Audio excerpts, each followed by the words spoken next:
ሰላም ጤና ይስጥልን ቤተሰቦቻችን ሐምሌ 21 2018 ዓ.ም ዕለት ማክሰኞ አመሻሽ ላይ ነው የምንገኘው። ይህ ገበያ ስፖርት ከሜዳ ባሻገር የዕለቱ የአመሻሽ ፕሮግራማችን ነው። እነሆ ከሀገር ውስጥና ከባህር ማዶ መረጃዎቻችን ወደ እናንተ እናደርሳለን።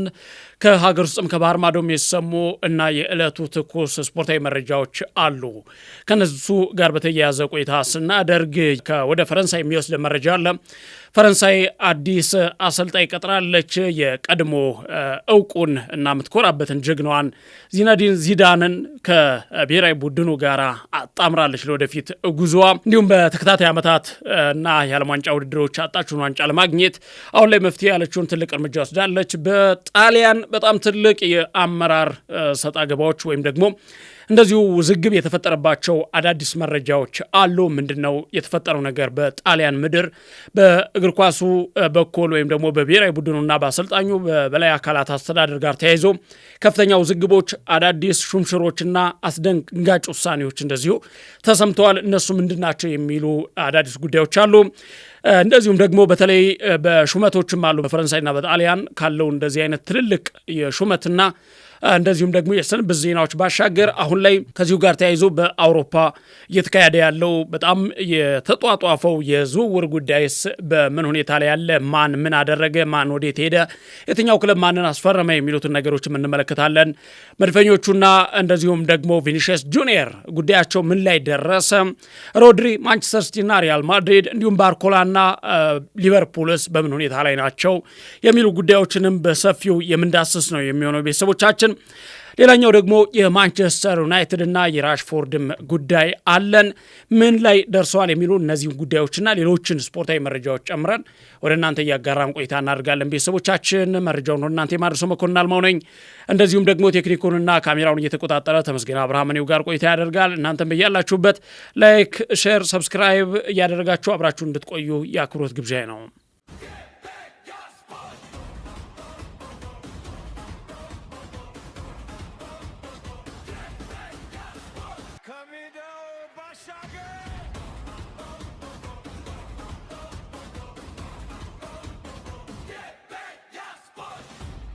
ተመልሰናል ቤተሰቦቻችን። ገበያ ስፖርት ከሜዳ ባሻገር የዕለቱ የምሽት ዜናዎቻችን ወይም መረጃዎቻችንን ወደ እናንተ የምናደርሰው እንደው ምናልባት ትንሽ ስለ ሀገር ውስጥ መረጃዎች በተወሰነ ደረጃ ለማስቃኘት ያክል የሲዳማ ቡናና ወልዋሎ ተጋጣሚዎች በቅርቡ ይለያሉ ተብለዋል። እንግዲህ እነዚህ ሁለቱ የኢትዮጵያ ክለቦች በቀጣይ አህጉራዊ ውድድራቸውን ያደርጋሉ። ከነሱ ጋር የተያያዘ መረጃ አለ። በነገራችን ላይ በታሪክ ለመጀመሪያ ጊዜ ነው ሲዳማ ቡናም ሆነ ወልዋሎ ዓዲግራት ዩኒቨርሲቲ በአህጉራዊ መድረክ ላይ ኢትዮጵያን ወክለው የሚሳተፉት ማለት ነው። እንግዲህ በ2026/27 የካፍ ቻምፒዮን ሊግና እንደዚሁም ደግሞ በኮንፌዴሬሽን ዋንጫ የሚደረጉ ውድድሮች አሉ። በ2026/27 የውድድር ዘመን የሲቢኤ ኢትዮጵያ ፕሪሚየር ሊግን በታሪኩ ለመጀመሪያ ጊዜ እንግዲህ ሲዳማ ቡና ማንሳቱ ይታወቃል። ይህንን ተከትሎ ሲዳማ ቡና በቀጣይ 2026/27 የውድድር ዘመን ኢትዮጵያን ወክሎ በአፍሪካ የቻምፒየንስ ሊግ ውድድር ላይ ተሳታፊ ይሆናል ማለት ነው። እንደዚሁም ደግሞ በኢትዮጵያ ዋንጫ አሸናፊ የሆነው ወልዋሎ ዓዲግራት ዩኒቨርሲቲ እንደዚሁ የአፍሪካ ኮንፌዴሬሽን ዋንጫ ተሳታፊ ሆኗል። ሁለቱም የኢትዮጵያ ክለቦች በታሪካቸው ለመጀመሪያ ጊዜ ነው አህጉራዊ ውድድር ላይ ኢትዮጵያን ወክለው የሚሳተፉት ማለት ነው።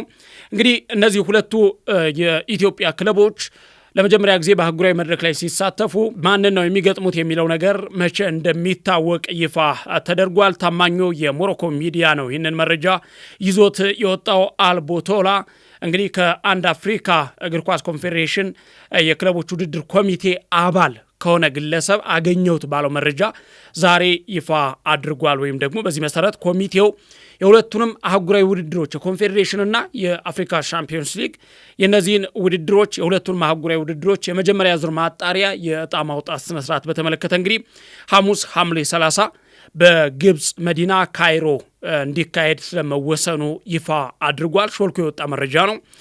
ሐሙስ ሐምሌ 30 በግብጽ መዲና ወይም በግብጽ ዋና መዲና ዋና ከተማ ካይሮ ነው ይህ መረጃ ይፋ የሚሆነው ወይም የዕጣ ስርዓቱ ድልድሉ ይፋ የሚደረገው። እንግዲህ በታሪካቸው ለመጀመሪያ ጊዜ በአህጉራዊ መድረክ ኢትዮጵያን ወክለው የሚሳተፉት የሲቢኤ ኢትዮጵያ ፕሪሚየር ሊግ የሻምፒዮን የሆነውና እንደዚሁም ደግሞ የኢትዮጵያ ዋንጫ አሸናፊው ወልዋሎ ዓዲግራት ዩኒቨርሲቲ መልካም ዕድል እንዲገጥማቸው ገበያ ስፖርት ከወዲሁ ይመኛል ማለት ነው። በቀጣይ ሐሙስ በ30 የሚደለደሉበትን ወይም ደግሞ ተጋጣሚያቸውን በይፋ የሚያውቁ ይሆናል ማለት ነው። ቤተሰቦቻችን ሌላው ከዚሁ ከሀገር ውስጥ መረጃዎቻችን ሳንወጣ የዝውውር ጉዳይ አንስተን እንለፍ። አሁን ከደቂቃዎች በፊት የወጣና እንደዚሁም ደግሞ ዛሬ ይፋ የተደረገ ዝውውር አለ። ኢትዮጵያ መድን አዲስ አሰልጣኝ አግኝቷል። እንግዲህ አምና በ2017 እንደዚሁ የኢትዮጵያ መድን በታሪኩ ለመጀመሪያ ጊዜ ዋንጫ እንዲያነሳ ያስቻሉት አሰልጣኝ ገብረመድህን ኃይሌ ከ4 ዓመታት ቆይታ በኋላ እንግዲህ ከክለቡ ጋራ የውላቸውን መጠናቀቅ ተከትሎ አሁን ላይ ከክለቡ ጋራ መለያየታቸው ይታወቃል። ያው በእርግጥ ክለቡ ውላቸውን ለማራዘም ፈቃደኛ ነበረው ወይም ደግሞ ፍላጎት ነበረው። ነገር ግን አሰልጣኙ ያ ፍላጎት አልነበራቸውም። በዚህ ምክንያት መለያየታቸው ይታወቃል። በዚህም አሁን ላይ የክለቡ የቦርድ አባላት እንደዚሁም አዲስ አሰልጣኝ ለመቅጠር ከሰሞኑ እንቅስቃሴ እያደረጉ እንደነበረ ይታወቃል። ስብሰባ ተቀምጦም ነበር በዚህ ጉዳይ። አሰልጣኝ ሆነው ለመቀጠር የስራ ልምዳቸው ያስገቡም 3 አሰልጣኞች ነበሩ። ነገር ግን እነዚህን አሰልጣኞች ሲመረምር ቆይቶ በመጨረሻም እንግዲህ አሰልጣኝ ደጉ ዱባሞን በመቅጠር መስማማታቸውን ሰምተናል ማለት ነው። ገበያ ስፖርት ባገኘው መረጃ መሰረት እንግዲህ አሰልጣኝ ደጉ ዱባሞ የኢትዮጵያ መድን አዲስ አሰልጣኝ በመሆን ለመቀጠርና ውል ለመፈራረም ስለመስማማታቸው ነው መረጃውን ያገኘ ነው። በእግር ኳስ ተጫዋችነት በ6 ክለቦች ተጫውቶ ያለፈውና ወደ አሰልጣኝነቱ ከገባ በኋላ በመተሃራ እና እንደዚሁም ደግሞ አካባቢዋ በርካታ ተጫዋቾችን በማፍራት የሚታወቀውና የአሰልጣኝነት ህይወትንም በመተሃራ ወይም የመተሃራ ቡድንን በመያዝ በኋላ በአዳማ ከተማ ረዳትነት እንደዚሁም ደግሞ ጊዜያዊ አሰልጣኝ ሆኖ ሲያገለግል የነበረ ሲሆን በሃምበርቾ ቆይታውም እንደዚሁ ቡድኑን ወደ ፕሪሚየር ሊጉ አሳድጎ በፕሪሚየር ሊጉ በዋና አሰልጣኝነት ማገልገሉ ይታወቃል። ከዚህ በተጨማሪ በኢትዮጵያ ብሔራዊ ቡድን በኢትዮ ኤሌክትሪክ እንዲሁም ደግሞ በተጠናቀቀው የውድድር ዓመት በወላይታ ዲቻ ምክትል አሰልጣኝ በመሆን መስራቱ ይታወቃል።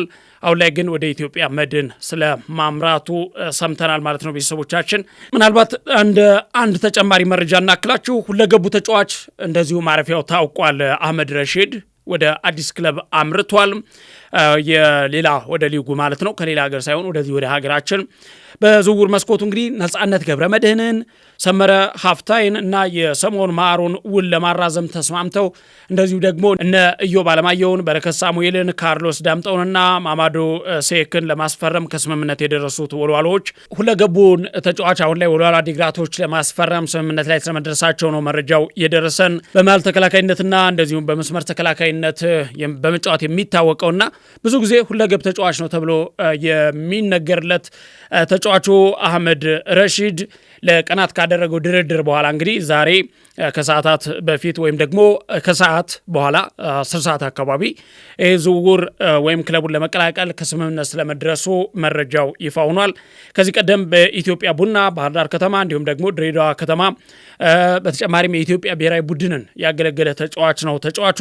አሁን ላይ ግን ቢጫዎቹን ለመቀላቀል የተስማማ 5ኛው ተጫዋች መሆን ችሏል ማለት ነው።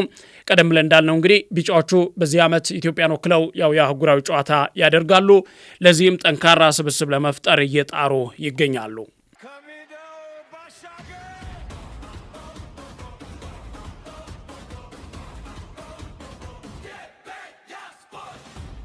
ውድ ቤተሰቦቻችን ገበያ ስፖርት ከሜዳ ባሻገር የዕለተ ማክሰኞ አመሻሽ ስፖርታዊ መረጃዎችን የተከታተላችሁ የምትገኙት። ወደ ባህር ማዶ መረጃዎቻችን እናምራ። ከቸልሲ ጋር የተያያዘ አዲስ መረጃ አለን። ይህም ቸልሲ ዛሬ ጨዋታውን አድርጎ ነበረ። ከሰዓት ወይም ምሳ ሰዓት አካባቢ የጀመረ ጨዋታ ነበረ። ይህንን ጨዋታ ቸልሲ በአሰልጣኝ ዣቪ አሎንሶ መሪነት እንግዲህ ለመጀመሪያ ጊዜ ያደረጉት ጨዋታ ነው። ይህም ጨዋታ የወዳጅነት ጨዋታ ነው። ይህንን የወዳጅነት ጨዋታ ድል ማድረግ ችለዋል። በርከት ያሉ ግቦችን የተመለከትንበት ጨዋታ ነበረ። ሰማያዊዎቹ እንግዲህ ከአውስትራሊያው ክለብ ዌስተርን ሲድኒ ጋር ነው ጨዋታቸውን ያደረጉት። 6-4 በሆነ ውጤት ነው ጨዋታው የተጠናቀቀ። 10 ግቦችን የተመለከትንበት ጨዋታ ነበረ። ብራዚላዊው አጥቂ ጆዋ ፔድሮ በጨዋታው ሃትሪክ መስራት ችሏል ቼልሲ። እንደዚሁ ቀሪዎቹን የቼልሲ ጎሎች ደግሞ እንደዚሁ ኢሱጎ ጊቴንስና እንደዚሁም ደግሞ ሳትፔፕ ማስቆጠር ችለዋል። ቼልሲ ቀጣይ ወዳጅነት ጨዋታውን ቅዳሜ ከቶተንሃም ሆስፐር ጋር የሚያደርግ ነው የሚሆነው። ዛሬ ግን 10 ግቦች በተቆጠሩበት ጨዋታ ድል ማድረግ ችሏል። ሌላኛው በዛሬው ዕለት በእግር ኳሱ ዓለም ዋነኛውና ትልቁ አነጋጋሪ የሆነው ጉዳይ የምንመለከተው ጉዳይ ነው። ይሄም በትልልቅ ደረጃ ሲነሱ የዋሉ የአውሮፓ ታላላቅ የጋዜጦች እንደዚሁም ደግሞ የስፖርት መረጃ ምንጮች ሆነው የዋሉት ናቸው። በተለይ ደግሞ ከሰዓት በስፋት ሲሰራጩ የነበሩና አሁን ይህንን ፕሮግራም ወደ እናንተ በምናደርስበት ሰዓት ላይ ያለቁ ያሉ ዝውውሮች አሉ። ከዚያ በፊት ግን የተጠናቀቀው ጉዳይ ከጣሊያንና ከፈረንሳይ ጋር የተያያዙ ጉዳዮች ናቸው። እንግዲህ ፈረንሳይ ታሪካዊውን ተጫዋቿን ዚነዲን ዚዳንን አሰልጣኙ አድርጋ ሹማለች። የብሔራዊ ቡድኑ አሰልጣኝ አድርጋለች። ሰማያዊዎቹ እንግዲህ በቀጣይ በዚህ ዓመት በዓለም ዋንጫ በግማሽ ፍጻሜ በስፔን ተሸንፈው መውደቃቸው ይታወቃል። ከዚያም ባሻገር የደረጃ ጨዋታ ተጫውተው በእንግሊዝ ተሸንፈው እንደዚሁ 4ኛ ደረጃ ነው ይዘው ያጠናቀቁት። በ2022 የዋንጫ ተፋላሚ ነበሩ። በ2018 ደግሞ ሻምፒዮን ነበሩ። አሁን ላይ ግን አዲስ አሰልጣኝ ቀጥረዋል ማለት ነው። ለዚህ ሁሉ ስኬት አብቅቷቸው የነበረው የቀድሞው አሰልጣኝ አሁን ላይ ከክለቡ ጋር ተለያይቷል። ያው መጀመሪያ ይሄ ይታወቅ ነበረ። ነገር ግን አሰልጣኝ ማን ይሆናል የሚለው ነገርም ሲጠበቅ ነበረ። በእርግጥም ያው ማን እንደሚሆን እኛም ወደ እናንተ ስናደርስ ነበረ። ዚነዲን ዚዳን አሁን ላይ የፈረንሳይ ብሔራዊ ቡድን ዋና አሰልጣኝ ሆኖ በይፋ መሾሙ ተረጋግጧል። እንደዚሁም ደግሞ ምናልባት ከዚሁ ጋር የተያያዙ መረጃዎች አሉ። እንግዲህ የዚነዲን ዚዳን የፈረንሳይ ብሔራዊ ቡድን አሰልጣኝ ሆኖ ከተሾመ በኋላ የፈረንሳይ እግር ኳስ ፌዴሬሽን የቀድሞውን አሰልጣኝ ዲዲየር ዴሻምፕን የ2018 ሻምፒዮን አድርጓል። ከዚያም በኋላ የ2022 የፍጻሜ ተፋላሚ ነበረ። በዚህ ዓመት ደግሞ እንደዚሁ በውድድሩ ወይም 48 ሀገራት በተሳተፉበት የ2026 ዓለም ዋንጫ 4ኛ ደረጃን ይዞ ማጠናቀቃቸው ይታወሳል። ለዚህ ስኬት ያበቁት ዲዲየር ዴሻምፕ ተሰናብተው አሁን ላይ ዚነዲን ዚዳን የብሔራዊ ቡድን ዋና አሰልጣኝ ሆኗል። ከዚሁ ጋር ተያይዞ የስንብት መልእክት ከፈረንሳይ እግር ኳስ ፌዴሬሽን ይፋ ተደርጓል። የስንብት መልእክት ማለት ነው። ዴሻምፕስ የሰናበቱበት በቅርቡ በተጠናቀቀ 2026 ዓለም ዋንጫ ፈረንሳይ እንግዲህ 4ኛ ደረጃ ይዛ ካጠናቀቀች በኋላ በግማሽ ፍጻሜው እንዳልነው በሀገር እንግሊዝ ተሸንፋ ነው ከውድድሩ የተሰናበተች። 6-4 በሆነ ውጤት ነበር የተሸነፈችው። ከዛ በኋላ አሁን ላይ መለያየታቸው ይፋ ተደርጎ ብሔራዊ ቡድኑን ማን እንደሚረከበው ተረጋግጧል። በዚህም ዚነዲን ዚዳን ብሔራዊ ቡድኑን ተረክበዋል። ዲዲየር ዴሻምፕ ደግሞ ከብሔራዊ ቡድኑ ጋር በይፋ ተለያይተዋል ማለት ነው። በዚህም ፌዴሬሽኑ ዲዲየር ዴሻምፕን ባለፉት ዓመታት ሁሉ በየመድረኮቹ ባደረጉት አስተዋጽኦ ከልብ የመነጨ ምስጋናውን ገልጾ ሸኝቷቸዋል። ዲዲየር ዴሻምፕም በነበራቸው ቆይታ ደስተኛ እንደነበሩ እና ብሔራዊ ቡድኑ ወደፊት ጥሩ ዕድል እንዲገጥመው በመመኘት ራሳቸውን ከብሔራዊ ቡድኑ አሰናብተዋል። ያ በራሳቸው ፍቃድ የመጣ ነበረ። አሁን ላይ ግን እንግዲህ ዚነዲን ዚዳን አዲሱን የፈረንሳይ መንበረ ስልጣን ተረክበዋል። ከዚሁ ጋር በተያያዘ ከሹመቱ በኋላ ዚነዲን ዚዳን አስተያየት ሰጥተዋል። ለፈረንሳይ ብዬ የብዙ ክለቦችን ጥያቄ ውድቅ አድርጌያለሁ ብለዋል። ከስልጣኑ ወይም ከሹመቱ በኋላ አሰልጣኝ ዚነዲን ዚዳን ከአዲሱ የፈረንሳይ ብሔራዊ ቡድን ሹመት በኋላ የተናገሩት ነው። ዚነዲን ዚዳን በሰጡት አስተያየት እንግዲህ ምንድነው ያሉት? ባለፉት 5 ዓመታት ፈረንሳይን ለማሰልጠን የበርካታ ክለቦችን ጥያቄ ውድቅ አድርጌያለሁ የሚል አስተያየትን የሰጡት በቀድሞ ክለባቸው እንግዲህ በሪያል ማድሪድ ስፔን ብዙ አስተዋጽኦ አበርክተው የቻምፒዮንስ ሊግ የሊጉን ዋንጫ ካሳኩ በኋላ ያለ ክለብ ቆይተው ነበረ። አሁን ላይ ግን የሀገራቸውን ብሔራዊ ቡድን ለማሰልጠን ኃላፊነቱን ተረክበዋል።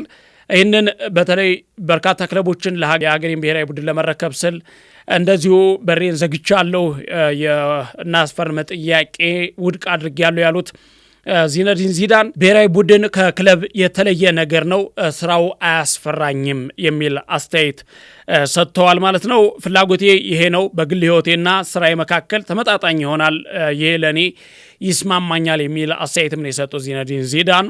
እንግዲህ የዚነዲን ዚዳን ሹመት በርካታ ደጋፊዎች በቦታው ተገኝተው ያደመቁት በደስታ የተቀበሉት መርሃ ግብር ነበረ። በዚህ ሁኔታ ዛሬ ፈረንሳይ አዲሱን አሰልጣኟን ይፋ አድርጋለች ማለት ነው። ምናልባት በዚሁ ስንቀጥል አዳዲስ ዛሬ ያለቁ ዝውውሮች ጉዳዮች አሉ።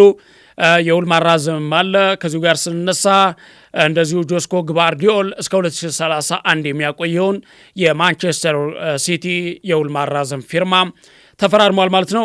የ24 ዓመቱ ተከላካይ እንግዲህ ግባርዲዮል እንግዲህ እስከ 2031 የሚያቆየውን ውል ተፈራርሟል። ሌላኛው ደግሞ የ24 ዓመቱ ተከላካይ እንደዚሁ አብዱልኮድር ኮሳኖቭ ነው። እሱም በተመሳሳይ ከማንቸስተር ሲቲ ጋር ያለውን ውል አራዝሟል ማለት ነው። ግባርዲዮል እንግዲህ እስከ 2031 የሚያቆየውን የማንቸስተር ሲቲ የውል ማራዘም ውል ሲፈራረም በክለቡ እጅግ በጣም ወሳኝ ተጫዋች መሆኑን ያረጋገጠበት እና ያ የተሰጠበት ነበር። ማረጋገጫ ተሰጥቶታል።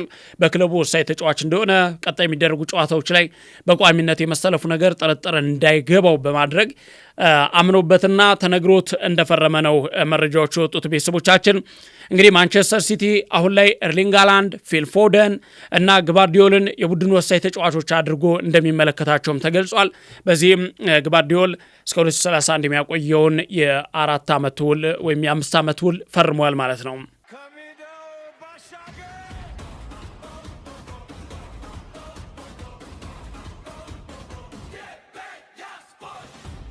ሌላው ቤተሰቦቻችን የምናነሳው የዝውውር ጉዳይ ነው። በጣም የተጧጧፈ የዝውውር ጊዜን እየተመለከትን እንገኛለን።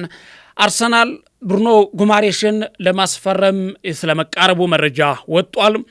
ይህም አርሰናል ብሩኖ ጉማሬሽን ለማስፈረም አሁን ላይ በይፋ ድርድሩን ጀምሯል። ዛሬ ከምሳ ሰዓት በኋላ የወጣ መረጃ ነው። በአርሰናልና በኒውካስትል መካከል በተደረገው የቃል ስምምነት ብሩኖ ጉማሬሽን በ75 ሚሊዮን ፓውንድ ለማስፈረም እየተደራደሩ ናቸው ሲል ቤን ጃኮብስን ጨምሮ እነ አሌክስ ክሩክን ጨምሮ መረጃውን ይዘው ወጥተዋል። ቤተሰቦቻችን ለኒውካስል ምናልባት በተቃራኒ በኩል የወጣ መረጃም ነበረ። ይሄ ታማኒነት ብዙም የለውም። ያው እኛም ለመረጃ ያክል በሚል ነው ወደ እናንተ የምናደርሰው። ነገር ግን ከዚሁ ጋር በተያያዘ ሉክ ኤድዋርድስ ቴል የተባለ አንድ የመረጃ ምንጭ አለ። ብዙ ጊዜ መረጃዎችን ያወጣል፣ ግን የታማኝነቱ ጉዳይ አሁንም ጥያቄ ውስጥ የሚገባ ነው።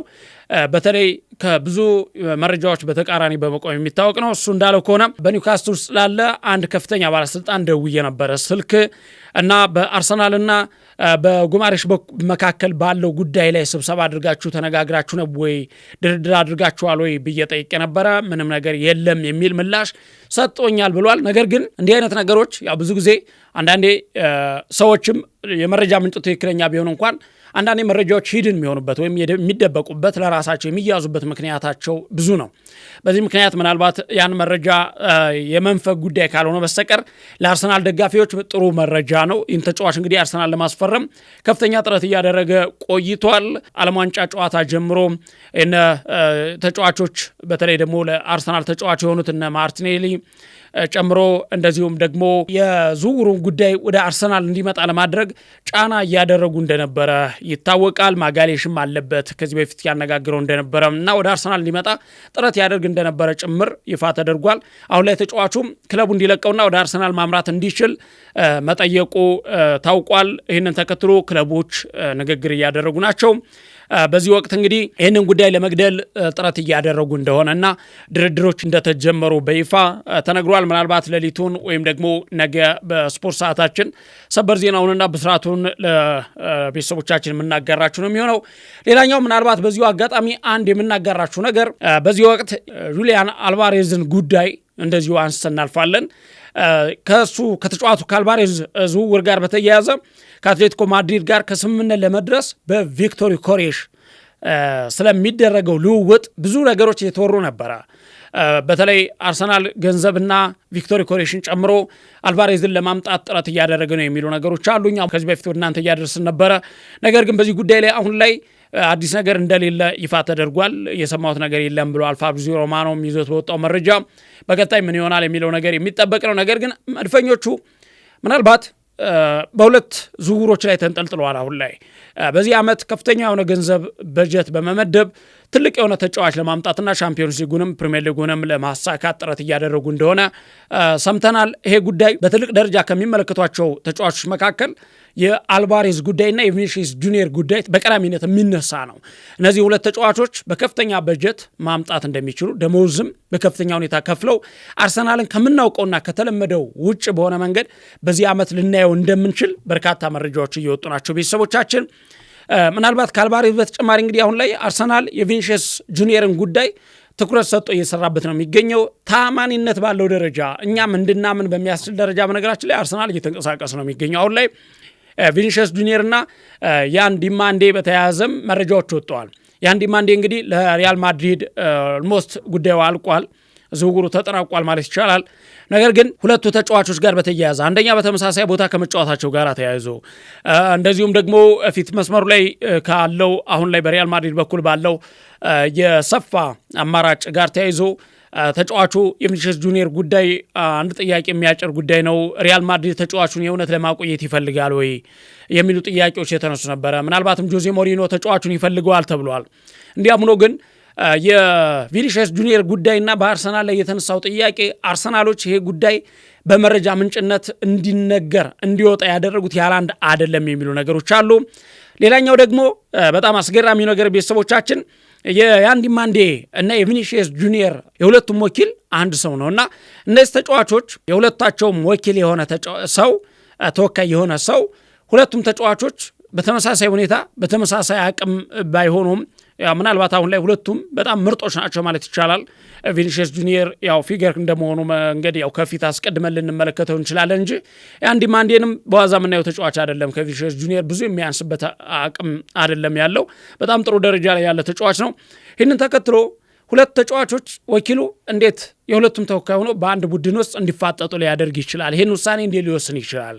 በእርግጠኝነት ከቪኒሺየስ ጁኒየርም ከያን ዲማንዴም ጋር ይህን ጉዳይ ተነጋግሮ እንደወሰነ የቪኒሺየስ ጁኒየር የመቆየት ጉዳይ ጥርጣሬ ውስጥ መግባት ብቻ ሳይሆን ወደ አለቀለት ጉዳይ የደረሰ የተጠጋ ሊሆን እንደሚችል ይጠበቃል። ምክንያቱም ሁለት እጅግ በጣም ምርጥ ተጫዋቾች በአንድ ቡድን ውስጥ በተመሳሳይ ቦታ ላይ ለመመልከት ያን ያክል በሁለቱም ተወካይ ሆኖ አንድ ሰው ያን ያደርጋል ተብሎ አይታሰብምና ይህ ጉዳይ በጣም አጠራጣሪ የሆነ ጉዳይ ነው። ምክንያቱም ወኪሉ ዲማንዴን ከቪኒሺየስ ጋር ቀጥተኛ ፉክክር ውስጥ እንደሚገባ እያወቀ ያንን ነገር ያደርጋል ወይ ወደ ሪያል ማድሪድ ይወስደዋል ወይ እና ያን ነገር ለማሰብ እውነት ለመናገር አይመስልም። ነገር ግን የቪኒሺየስ ጉዳይ አሁንም ምናልባት ወደ መድፈኞች የመሄዱ ነገር ጥርጣሬ ቢያጭርም ግን የማይቀር አይነት ነገር ይመስላል። የቪኒሺየስ ወደ አርሰናል መዘዋወሩ መጀመሪያ ላይ እንደነበረው እንግዲህ አሁን ላይ የራቅ አይደለም ማለት ይቻላል። በጣም ጥብቅ የሆኑ ክትትሎች የተደረጉ ናቸው፣ ንግግሮች የተደረጉ ናቸው። መረጃ ተአማኒነት ያላቸው በርካታ የመረጃ ምንጮች መረጃውን እያወጡ ናቸውና ይህንን ተከትሎ እነ አሌክስ ክሮክም ይህንን ጉዳይ እያወጡት ናቸው። ስለዚህ የቪኒሺየስ ጁኒየር ጉዳይ ወደ መድፈኞቹ የመሄዱ ጉዳይ ምናልባት በቅርብ እውነት ሆኖ ልናየው የምንችል ነገር ቪኒሺየስ ጁኒየርን በመድፈኞቹ ቤት በፕሪሚየር ሊጉ ልናየው እንደምንችል ሰፊ አማራጮች እየወጡ ነው የሚገኙት። ቪኒሺየስ ጁኒየር በዚህ ሳምንት እንግዲህ ከክለቡ ጋር ስላለው የወደፊት እጣ ፋንታም እንደዚሁ ጥርጣሬዎች እየተባባሱበት እንደሆነ የቅርብ የመረጃ ምንጮች እየወጡ ነው የሚገኙት። ከዚሁ ጋር በተያያዘ ጥርጣሬዎች እየቀረቡ ከመምጣታቸው ጋር ተያይዞ ቤተሰቦቻችን ይህ ጉዳይ የልምምድ ላይ ሁላ ላለመገኘት ስለመወሰኑ እንደዚሁ የቅርብ ሰዎች መረጃ ይዘው እየወጡ ነው የሚገኙት። ጆዜ ሞሪኖ በዚህ ሳምንት እንደሚመለሱ ቢጠብቁም ነገር ግን በውላቸው ላይ በተፈጠረው አለመግባባት ምክንያት ቪኒሺየስ ጁኒየር ለአዲስ የውድድር ዘመን ዝግጅት ለማድረግ ወደ ሪያል ማድሪድ የልምምድ ክፍለ ጊዜ አልተመለሰም ተብሏል። ይሄ ታማኒነት ያላቸው እነ ሜል ስፖርትን ጨምሮ ይዘውት የወጡ መረጃ ነው። ይሄ ነገር እውነት ለመናገር የቪኒሺየስ ጁኒየርን ጉዳይ ወደ አርሰናል እጅግ በጣም አስጠግተን እንድንመለከተው የሚያደርገን ጉዳይ ነው። ይሄኛው አንደኛው ጉዳይ ነው ቤተሰቦቻችን። ሌላ ምናልባት ቀንጨብ አድርገን ለማለፍ ያክል እዚሁ ሪያል ማድሪድ ላይ ሳንወጣ ለሮድሪ ይፋዊ ዝውውር ጥያቄ ለማቅረብ ስለመዘጋጀታቸው ተሰምቷል። ሪያል ማድሪድ እንግዲህ ይፋዊ የሆነ ጥያቄ ለማቅረብ ዝግጅት አድርጓል። አሁን በጣም ብሩህ ተስፋ አለው፣ ስምምነቱ እንደተጀመረ ተነግሯል። የሮድሪ ወደ ሪያል ማድሪድ የመሄድ ጉዳይ ምናልባት ማይቀር ይመስላል። ምክንያቱም የያን ዲማንዴን ዝውውር ሙሉ ለሙሉ ካጠናቀቁ በኋላ ወዲያውኑ የሮድሪን ዝውውር እንደሚያጠናቀቁ ነው ማርካን ጨምሮ ይዞት የወጣው መረጃ የሚያመላክተው። ማርካ እንግዲህ ለሪያል ማድሪድ እጅግ በጣም ቅርብ የሆነ ቁጥር አንድ የመረጃ ምንጭ ነው። እሱ ይዞት እንደወጣ መረጃ ከሆነ እንግዲህ ፍሎሬንቲኖ ፔሬዝ ሮድሪን ለማስፈረም ፍቃዱን ሰጥቷል ሲል ዘግቧል። ከዚህ በፊት እንግዲህ ፔሬዝ ናቸው የሮድሪን ጉዳይ አጠራጣሪ አድርገውት የነበረ። ሮድሪ ደግሞ በምንም ሁኔታ በከፍተኛ ሁኔታ ወደ ሪያል ማድሪድ ማምራት ይፈልጋል። ነገር ግን ፒኤስጂ ትላንትና ጀምሮ ጣልቃ ለመግባት ሞክሮ ነበረ። አሁን ላይ ግን ፍሎሬንቲኖ ፔሬዝ ይህንን ተጫዋች ለማስፈረም ፍቃዳቸውን ስለመስጠታቸው ይፋ ተደርጓል። የሮድሪ ጋር ሳንወጣ በዚሁ ጠቁመናቸው የምናልፈው መረጃ ሮድሪ ስኬታማ የሆነ የጀርባ ቀዶ ጥገና ስለማድረጉ ዛሬ ከሰዓት በኋላ መረጃ ሰምተናል። እንግዲህ ለአጭር ጊዜ ማገገሚያ ጊዜ ሊወስድበት ይችላል የተባለ የተሳካ የቀዶ ጥገና የጀርባ ቀዶ ጥገና ስለማድረጉ ይፋ ተደርጓል። ቤተሰቦቻችን ሌላኛው የቀድሞ የመድፈኞቹ ተጫዋች ቶሚያሱ ነው። እንግዲህ ታኬያሮ ቶሚያሱ አሁን ላይ በክሪስታል ፓላስ ቤት ልምምድ እያደረገ እንደሆነ ይታወቃል፣ ወይም እያደረገ ይገኛል። ምናልባት ከዚህ በፊት መረጃው ብዙ አልወጣም። ዛሬ ነው ይህም መረጃ ይፋ የተደረገው። ከአክስ ጋር ከተለያየ በኋላ እንግዲህ ተጫዋቹ ያለ ክለብ እንደሚገኝ ይታወቃል። ይህንን በተመለከተ ቶሚያሱ በቀጣይ ከክሪስታል ፓላስ ጋር ተሰልፎ የወዳጅነት ጨዋታ ሊጫወት እንደሚችልም መረጃዎች ወጥተዋል። ጃፓናዊ ተከላካይ ቶሚያሱ እንግዲህ በሚቀጥለው ዓመት ወደ ፕሪሚየር ሊጉ መመለስ እንደሚፈልግም ተዘግቧል። ክሪስታል ፓላስ ደግሞ የተጫዋቹን የአካል ብቃቱን እንዲጠብቅና እንደዚሁ የልምምድ ሁኔታዎችን በማመቻቸት እያገዘው እንደሚገኝ ተዘግቧል። ቤተሰቦቻችን ሌላኛው በዚህ ጉዳይ ላይ የምናነሳው ትልቁ ነገር በጣሊያን ምን ተፈጠረ የሚለው ጉዳይ ነው። እንግዲህ በጣሊያን እግር ኳስ ላይ እጅግ በጣም መነጋገሪያ የሆነ ጉዳዮች ትናንትናና ዛሬ እየተናፈሱ ቆይተዋል ማለት ነው። ከፍተኛ ውዝግብ ተፈጥሮ ነበረ። የራሽያና የአንድሪያ ፒርሎ ጉዳይ ነው እንግዲህ ከፍተኛውን ውዝግብ የፈጠረው። ጣሊያን ከአሰልጣኝ አንድሪያ ፒርሎ ጋራ በስምምነት ላይ ደርሳ ነበረ። የጣሊያን እግር ኳስ ፌዴሬሽን አንድሪያ ፒርሎን ለመሾም በአሰልጣኝነት ያደረገችው ጥረት እክል ገጥሞት ነበረ። እሱም የሆነው ትላንት ላይ የጣሊያን እግር ኳስ ፌዴሬሽን ስፖርቲንግ ዳይሬክተር ፓውሎ ማልዲኒ ከዚሁ ጋር ተያይዞ ስራዬን እለቃለሁ ያሉበት አከራካሪ ነገር ነበረ። የጣሊያን እግር ኳስ ፌዴሬሽን ስፖርቲንግ ዳይሬክተር ፓውሎ ማልዲኒ አንድ ወር ሳይሞላቸው ነው እንግዲህ የዚህን ኃላፊነት ገና ባልሳሳት ምናልባት 17 ቀናቸው ነው ኃላፊነቱን ከያዙ። ነገር ግን ይህንን ኃላፊነት ከተረከቡ በኋላ ችግሮች ተፈጥረዋል። ፓውሎ ማልዲኒ እንግዲህ ምንድነው አሰልጣኝ አንድሪያ ፒርሎን እንዳይሾም መከልከሉን ተከትሎ ነው ይህ ጉዳይ የተፈጠረው፣ ወይም አሁን ላይ ስራውን ለመልቀቅ ስለመወሰኑ እየሰማ ቆይቶ ነበረ። ዛሬ ደግሞ በይፋ ያ ነገር ተረጋግጧል ማለት ነው ቤተሰቦቻችን። በዚህም የጣሊያን ፖለቲከኞች ምንድነው የተፈጠረው? ፖለቲከኞች ጣልቃ የገቡበት ጉዳይ የአንድሪያ ፒርሎና የማልዲኒ የስምምነት ጉዳይ ወይም ሁለታቸውን ችግር ውስጥ የከተታቸው ወይም እንቅፋት የሆነው ወይም የጣሊያን እግር ኳስን ብጥብጥ ውስጥ የከተተው ውዝግብ ውስጥ የከተተው ጉዳይ ምንድነው ስንል የተፈጠረው ምንድነው የጣሊያን ፖለቲከኞች ፒርሎ ከሩሲያ ተቋም ጋር ባላቸው ግንኙነት ምክንያት በኃላፊነት እንዳይሾሙ ፌዴሬሽኑ ላይ ጫና አሳድረዋል። ፒርሎን የጣሊያን እግር ኳስ ወይም ብሔራዊ ቡድን አሰልጣኝ አድርጎ ለመሾም እንግዲህ ስምምነት ላይ ተደርሶ ነበረ። ያ ጉዳይ በፖለቲከኞች ጫና እንደዚሁ ማልዲኒ ያንን ስልጣን ወይም የፒርሎን ሹመት እንዳያጸድቁ ጫና ተፈጥሮባቸዋል። ፒርሎም ያንን ነገር ለመከታተልና ለማስተካከል ሞክሮ ነበረ። ማልዲኒም ይህንን ጉዳይ እንደዚሁ በመደገፍ አይሆንም የሚል ተቀባይነት በመስጠት ነገሮች ተባብሰው ነበረ፣ ውጥረት ውስጥ ገብቶ ነበረ። እንግዲህ ፌዴሬሽኑ በጫና ምክንያት ከአሰልጣኝ አንድሪያ ፒርሎ ሹመት እንዳይወሰን ወይም እንዳይፈጽም ማድረጉ ይታወቃል። ይህንን ተከትሎ ጭቅጭቆች፣ ችግሮች ተፈጥረው ነበረ። በቀጣይ ፓብሎ ማልዲኒም እንደዚሁ ስራቸውን ሊለቁ እንደሚችሉ እየተነገረ ነበረ። አሁን ላይ እንግዲህ በይፋ ማልዲኒ ስራቸውን ለቀዋል። አሁን ላይ ጣሊያን ሮቤርቶ ማንቺኒን ትሾማለች ተብሏል። ይህንን ተከትሎ የጣሊያን ብሔራዊ ቡድን አሰልጣኝ ሮቤርቶ ማንቺኒን በኃላፊነት እንዲሾም ወይም እንደሚሾም አስታውቋል። የሀገሪቱ እግር ኳስ ፌዴሬሽን ፕሬዝዳንት ጂዮቫኒ ማላጎ ናቸው። እንግዲህ ቀጣዩ የጣሊያን አሰልጣኝ ሮቤርቶ ማንቺኒ ነው ሲሉ አረጋግጧል ማለት ነው። ከ3 ዓመታት በፊት ስራቸውን የለቀቁት አሰልጣኝ ሮቤርቶ ማንቺኒ ብሔራዊ ቡድኑን ዳግም ይረከባሉ ተብሏል። የ61 ዓመቱ አሰልጣኝ ሮቤርቶ ማንቺኒ እንግዲህ በ2021 ከረዥም ዓመታት በኋላ ጣሊያንን ለአውሮፓ ዋንጫ ድል አብቅተዋት ነበረ። አሁን ላይ ወደ ብሔራዊ ቡድኑ ተመልሰዋል ማለት ነው። የተፈጠረው ጉዳይ እንግዲህ የፒርሎ ሩሲያ ተቋም ጋራ የስምምነት ስላላቸውና በአብሮነት ስለሚሰሩ ያንን ጉዳይ ደግሞ ጣሊያን ስለማትደግፍና ከራሽያ ተቃዋሚ መንገድ ስለምትቆም ይህንን ተከትሎ ነው ችግሮች የተፈጠሩት ቤተሰቦቻችን። በዚህም እንግዲህ ጣሊያን እግር ኳስ ውዝግብ አሁን ላይ መፍትሄ ለማግኘት ተቃርቧል። በዚህ መልኩ መፍትሄዎችን ፈልገዋል ማለት ነው። የተከበራችሁ ቤተሰቦቻችን ከገበያ ስፖርት የዕለተ ማክሰኞ የሐምሌ 21 2018 ዓ.ም አመሻሽ ፕሮግራማችን እነዚህን ስፖርታዊ መረጃዎች ወደ እናንተ ያቀበለ ነበር። አብራችሁን ስለነበራችሁ ከልብ ነው የምናመሰግነው። እኔ መኮንን አልማው መረጃዎችን ወደ እናንተ አደረስኩኝ። እንደዚሁም ደግሞ ተመስገን አብርሃም ካሜራውና ድምጡን የተቆጣጠረ እኔ ጋር ቆይታ አድርጎ ነበረ። እናንተም አብራችሁን ስለነበራችሁ ከልብ እናመሰግናለን። በማለዳ በሌሎች የስፖርት ዜናዎች እስከምንገናኝ መልካም ሌሊት ይሁንላችሁ።